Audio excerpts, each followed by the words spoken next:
2024 has been a terrible year for Ubisoft, and 2025 isn't looking much better. But back in October, Mark Rubin had said there was no way they were shutting down XDefiant. They had a lot of plans for the future, but the lie detector has now determined that that's a lie because they have officially announced that come June 3rd, 2025, the servers will be closed and XDefiant will be officially shut down. I have a few different things to show off, but before I get into the topic, if you enjoy the content I create, check out the links in the description, join the community in my live streams, and consider supporting through Patreon or YouTube memberships. Now, XDefiant was initially a game I personally was really excited for, but as time went on, it just got further away from what they said it was going to be. It was supposed to be the Call of Duty killer, it was supposed to be a massive competitor in the FPS space, and it really just ended up being another mediocre experience. I remember from the beta phases,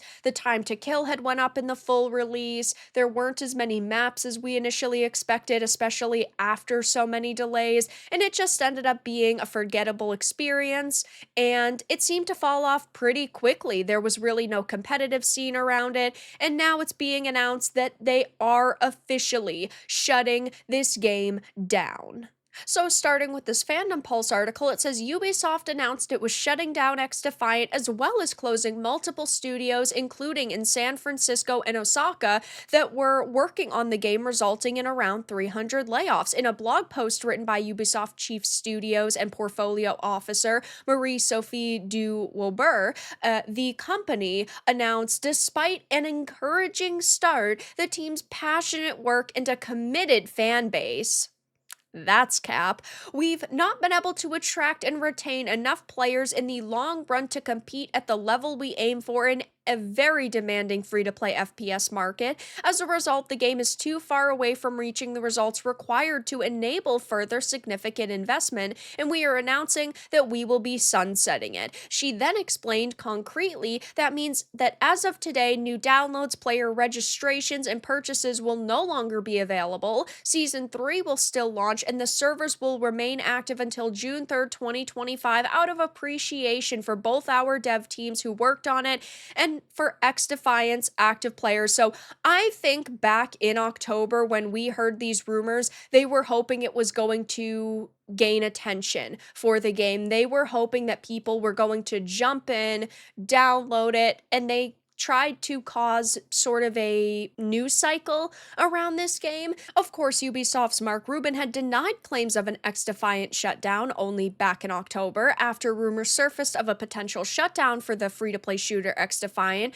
The game's executive producer says the leak is not true and that year 2 content is still being planned. So I think they knew at this point in time that it was most likely going to have to be shut down, but they figured we might as well put this information out there and then we'll deny it. We'll say the player base is stronger than ever, hoping that it would lead to consumer confidence and then people would download it and people would at least be talking about it, but that didn't really happen, and so now they have to admit that it is a failure. It's not turning out the way that they expected. And 2024 in totality has been a major bust for Ubisoft. Of course, we had Skull and Bones, which was supposed to be a quadruple A blockbuster. That didn't particularly work out well for them, given nobody's talking about it anymore. According to reports, of course, take them with a grain of salt because it's not confirmed, but they spent $400 million developing that game over the decade that it was in development,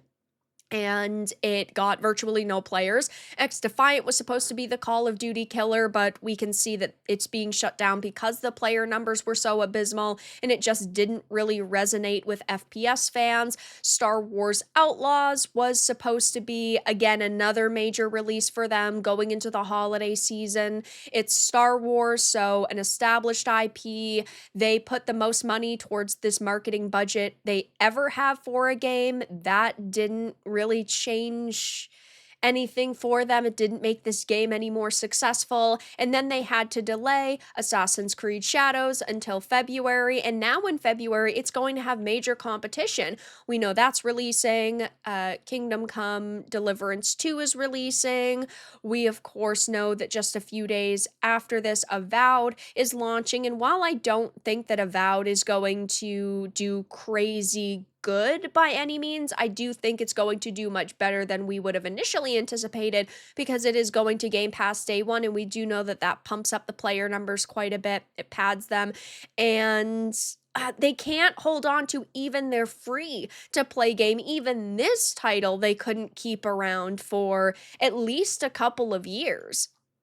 Going back to the article, though, of course, he had provided more details about the game's shuttering. Mark Rubin, the executive producer, saying starting today, new downloads and player registrations will no longer be available. For those who purchase the Ultimate Founders Pack, you'll receive a full refund, which is good because if you're going to rip the content away from people, you should be refunding them. But we know that companies are extremely scummy a lot of the time, and they don't do that. It seems that this is the only good thing Ubisoft has going for them right now, is that they are giving people full refunds for all of their failed products. Like with Assassin's Creed Shadows, the Ultimate Edition of the game, they ended up taking away the early access period. They ended up taking away some of that extra content that was supposed to be there too.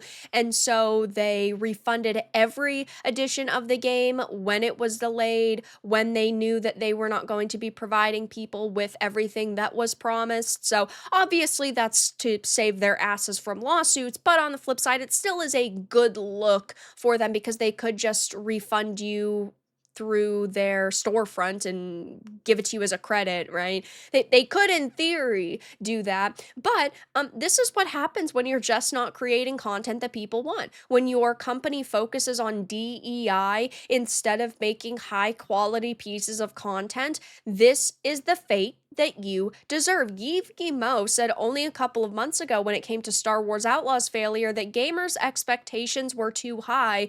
And yes, our expectations are high. When there are video games releasing every day, every week, every month, every year, there are millions of games out there that we could choose from and play instead. You need to up the ante. You need to be creating high quality, really fun, entertaining, worthwhile pieces of content, and that's just not what your teams are doing right now. You need to be hiring actual gamers and people who care about the industry instead of these activists because they don't know how to create products that are going to sell. And this XDefiant news is hot on the heels of Star Wars Outlaws Steam failure. Ubisoft had actually slashed the price of Star Wars Outlaws by $20 just ahead of the game's release to Steam, and that did not go well. They couldn't even top a few thousand people in game. So terrible news all around for Ubisoft right now, and I just don't think that 2025 is going to go much better for them. I don't see a way that they can salvage really any of the situations they find themselves in. Skull and Bones has nothing going for it. That's a flop. It's already dead. Star Wars Outlaws, I'm sure they're going to barrel forward with those DLC plans, but I don't think that's going to bring anyone back. They have to hope that Assassin's Creed Shadows works out for them, but that's, of course, a target in the culture war right now, and gamers are definitely going to be boycotting that. I still think it'll do relatively good because it's Assassin's Creed. A lot of people love the franchise, but I just don't think it's going to be the smashing success they expected it to be, and now Ubisoft is shutting down XDefiant, so I'll be keeping my eye on this to see if anybody else from Ubisoft makes any other statements on this game's failure, but for now, that's all that I really had to discuss in this video. Let everyone know your thoughts in the comments below. If you enjoyed this, give it a like, and if you didn't, give it a dislike. I appreciate your support either way, but I'll talk to you all again in the next video really soon.